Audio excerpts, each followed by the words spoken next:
Собранието даде зелено светло за формирање сеопфатна анкетна комисија за сите трагедии во последните години. Помина предлогот на мнозинството да се разгледуваат институционалните пропусти и функционалноста на системот во потрага по политичката одговорност. Покрај пожарот во Кочани, предмет на испитување ќе биде и пожарот во модуларната во Тетово, како и двете автобуски несреќи со жртви. Предлогот на мнозинството беше поддржан и од дел од опозицијата. Сите овие 4 трагични настани кои што резултирале со ваква ненадомеслива штета и за семејствата и за целата држава, не треба да бидат селективно разгледувани, туку да бидат разгледувани како една целина, за да можеме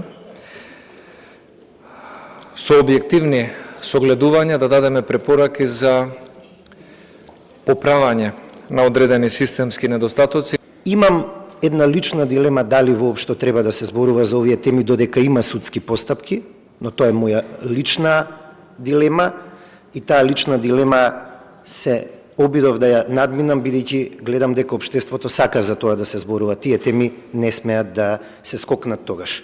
Европскиот фронт се обиде со амандмани да интервенира во предлогот на мнозинството, но истите беа отфрлени. Оттаму беа на став дека двете иницијативи во процедура имаат одредени недостатоци.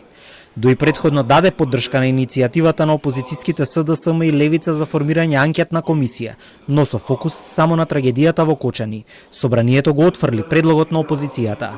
Ние немаме намера како предлагачи на оваа иницијатива да водиме постапки кои што ги води јавното обвинителство и да судиме некого кој што треба да се суди таму каде што му е местото.